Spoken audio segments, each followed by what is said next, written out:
There was once an enchantress who had 3 sons who loved each other as brothers, but the old woman did not trust them, and thought they wanted to steal her power from her.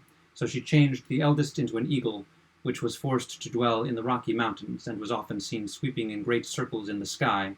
The second she changed into a whale, which lived in the deep sea, and all that was seen of it was that it sometimes spouted up a great jet of water in the air. Each of them only bore his human form for 2 hours daily. The third son, who was afraid she might change him into a raging wild beast, or a bear perhaps, or a wolf, went secretly away. He had heard that a king's daughter who was bewitched was imprisoned in the castle of the Golden Sun, and was waiting for deliverance. Those, however, who had tried to free her risked their lives. 23 youths had already died a miserable death, and now only one other might make the attempt, after which no more must come. And as his heart was without fear, he caught at the idea of seeking out the castle of the Golden Sun. He had already traveled about for a long time without being able to find it, when he came by chance into a great forest, and did not know the way out of it. He had already traveled about for a long time without being able to find it, when he came by chance into a great forest, and did not know the way out of it.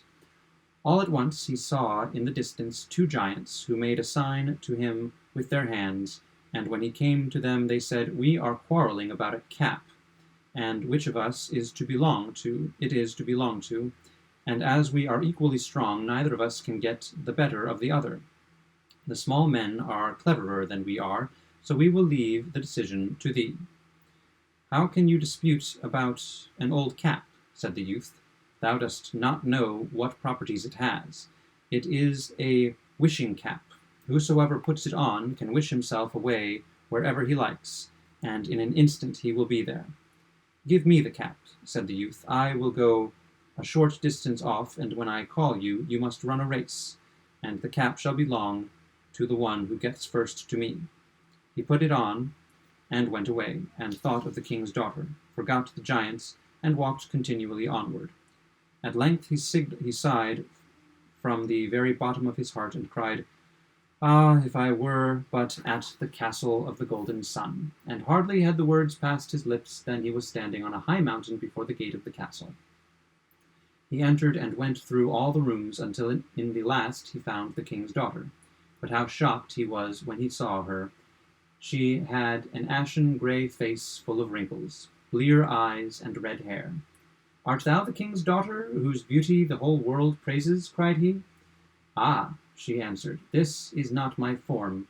Human eyes can only see me in this state of ugliness, but that thou mayest know what I am like, look in the mirror. It does not let itself be misled. It will show thee my image as it is in truth." She gave him the mirror in his hand, and he saw therein the likeness of the most beautiful maiden on earth, and saw, too, how the tears were rolling down her cheeks with grief. Then he said, "How canst thou be set free?" "I fear no danger." She said, "He who gets the crystal ball and holds it before the enchanter will destroy his power with it, and I shall resume my true shape. Ah," she added, "so many have already gone to meet death for this, and thou art so young, I grieve that thou shouldst encounter such great danger." "Nothing can keep me from doing it," said he, "but tell me what I must do."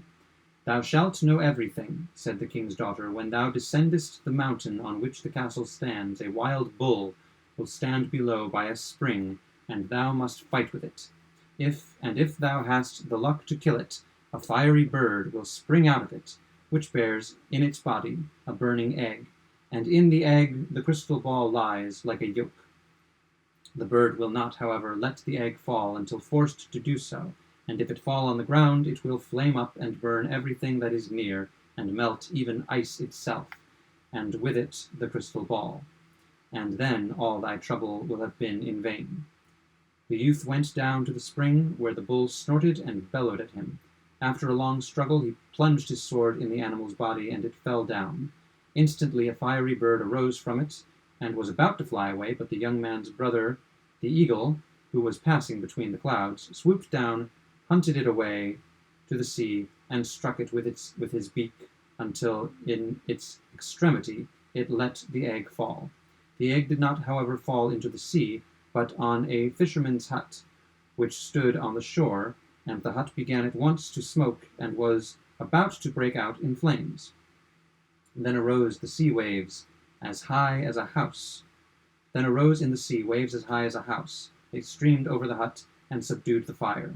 The other brother, the whale, had come swimming to them, and had driven the water up on high.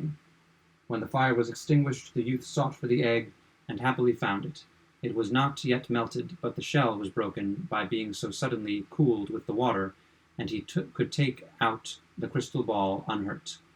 When the youth went to the enchanter and held it before him, the latter said, "My power is destroyed, and from this time forth thou art the king of the castle of the golden sun.